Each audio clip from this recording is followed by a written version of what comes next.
all systems have been alerted to your presence, sir. Before Star Main Wars. entrance seems to be the only way in or out. Before Blade Runner. Before almost all our imagined visions of the future, there was Metropolis, the German silent movie that built our tomorrow back in 1927.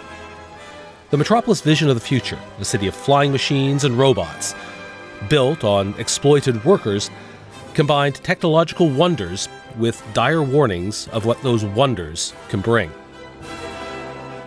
It imagines video surveillance, artificial intelligence, a world run by machines.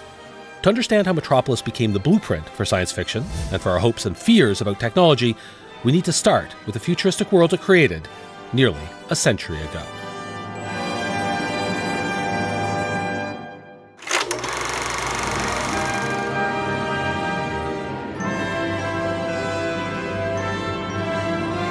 Metropolis is set in the year 2026, in a city divided in two.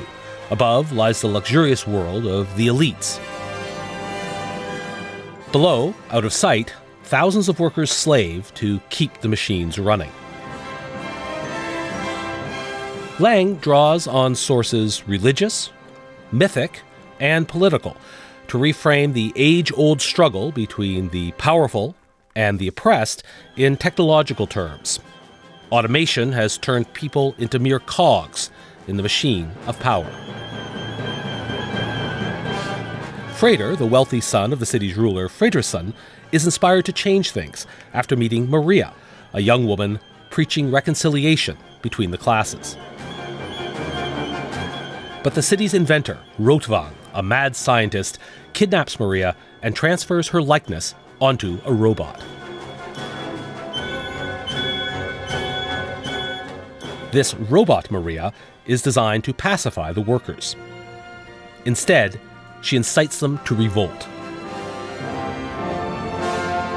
The workers rise up.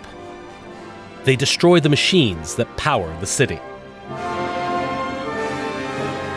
That triggers a flood that nearly kills everyone.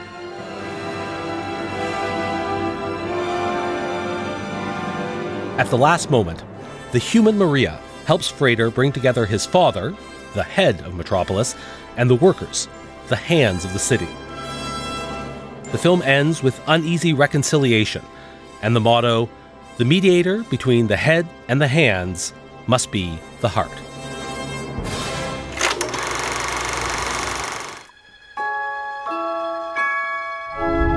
Fritz Lang shot Metropolis based on a script by his wife, Thea von Harbo. The film cost 5 million Reichsmarks, a fortune in the 1920s. It was a transatlantic production between Germany's UFA Studios and Paramount Pictures in Hollywood. Shot over 18 months, the film was epic, with huge sets and thousands of extras. The studio marketing boasted the crew included 1,000 bald heads and 750 children. Lang made these extras spend a week in freezing water, shooting take after take for these flooding sequences, creating cinema's first disaster movie.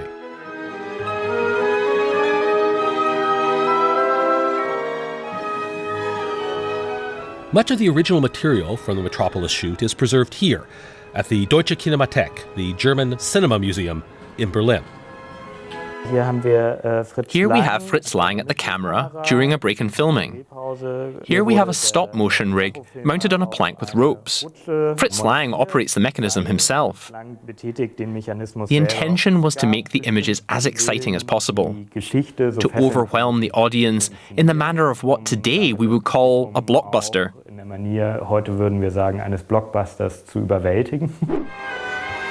The original Metropolis sketches and designs survive, stored at the Deutsche Kinemathek's warehouse, alongside copies of the props and miniature models Lang used to create his vision of the future. Lang's techniques were groundbreaking.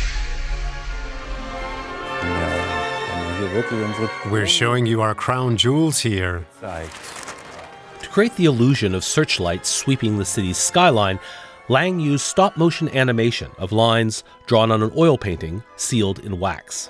It's sealed with lacquer, and then the nighttime spotlights were painted on. They shot it, wiped it off, then painted the next spotlight 2 millimeters to the left. In the scene, it looks like the spotlights are moving across the city skyline.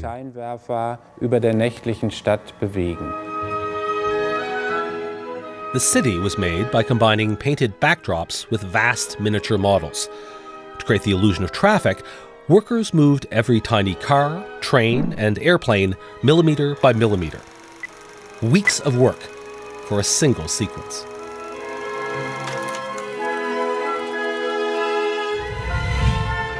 Lang even staged cinema's first video phone, anticipating zoom by nearly a century. By synchronizing a back projection with live acting, he created a visionary early warning of corporate surveillance. This sequence was created using multiple exposures. Lang rewound the film to expose different parts of the image, layering reality into a hallucinatory whole. Lang also found a way to merge real actors with miniature models to create truly monumental illusions. Here, the city's underground machines transform into a vision of the ancient god Moloch, devouring workers.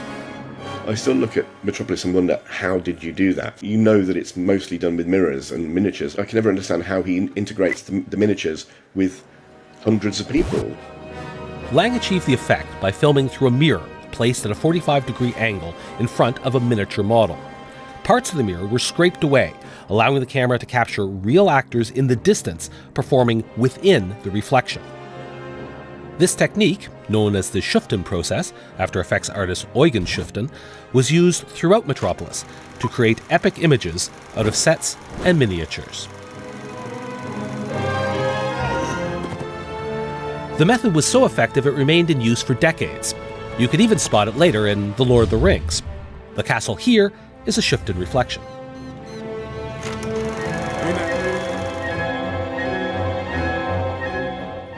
With Metropolis, Fritz Lang created the visual grammar of the future.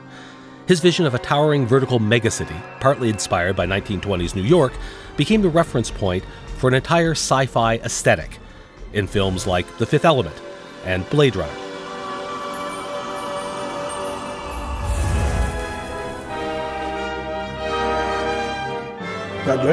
With Blade Runner, I very clearly see the influence of Metropolis. Its landscape is fantastically reimagined in Blade Runner.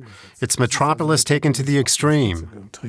So Fritz Lang drew inspiration from New York and shot Metropolis in Germany. And then in The Fifth Element, New York is staged again, also drawing on these influences. So the circle closes. When I think of Metropolis, I think of the city of the future, and that city will always be in the future.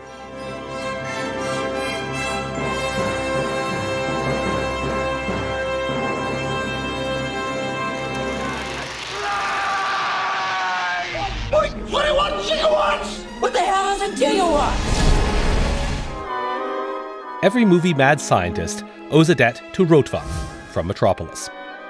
When we think of the mad inventor, the wild hair, the lab with test tubes bubbling and electricity crackling, we picture a version of Rotwang.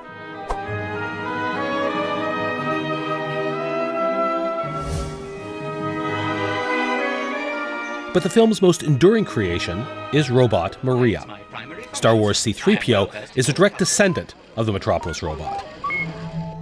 So is Ava in Ex Machina.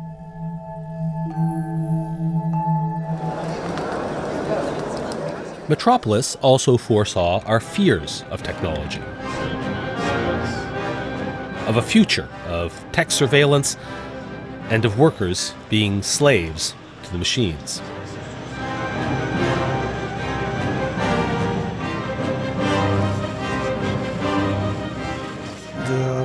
The film shows a fear of technology, or of society derailing into a technology of dictatorship. That tension is embodied in Robot Maria herself, a figure that both fascinates and terrifies, and often is read as a projection of male fear of female power and sexuality. Stop! The image leads directly to the dangerous and seductive androids of later cinema, from Ex Machina to the replicants and terminators of other imagined futures. You're reading a magazine, you come across a full-page nude photo of a girl. Is this testing whether I'm a replicant or a lesbian, Mr. Deckard? Just answer the questions, please. Beyond movies, Metropolis became a cornerstone of pop culture, especially of music videos. Queen copied directly from Metropolis for the video of Radio Gaga.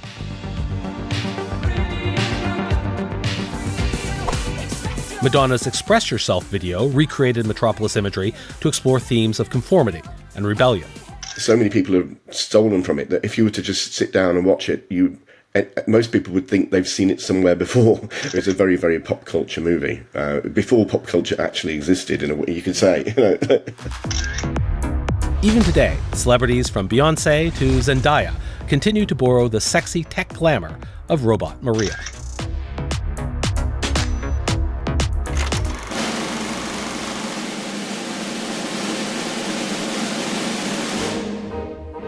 Metropolis premiered in Berlin on January 10, 1927. It flopped, and Paramount cut the film for US release. The only audience that ever saw it was on its opening night at the premiere, and then that version was slashed. So only that cinema full of people saw Metropolis as it was meant to be seen. The original version was lost, but experts knew what was missing. Composer Gottfried Hubert's score included detailed timing notes that revealed not just which scenes were cut, but how long they should be. And the entire film is there in the music. In the score, there are over 1,000 cues referring to the plot of the film. The conductor needs these so he can follow the film, so he knows where he is when he conducts, so that it remains in sync.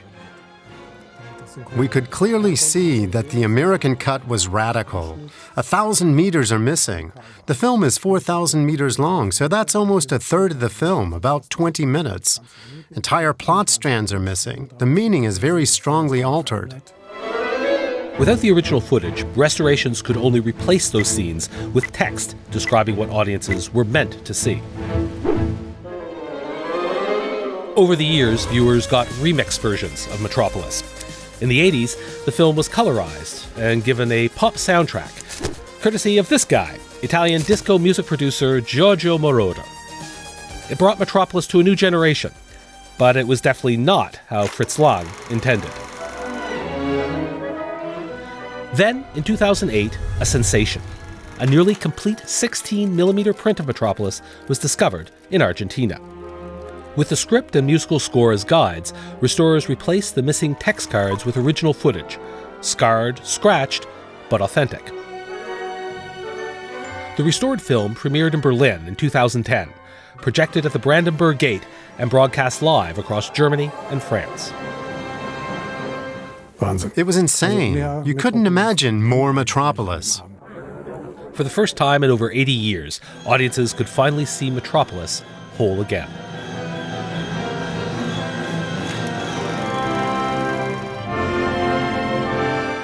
Nearly a century later, Metropolis still shapes how we imagine tomorrow, in looming conflicts between elites and the masses, poised between reconciliation and violent revolt, in our hopes and fears around technology, artificial intelligence, and mass surveillance. 100 years ago, Fritz Lang forged a vision of the future filled with awe and alarm, of wonder and warning. The question remains, is this the future we want to embrace?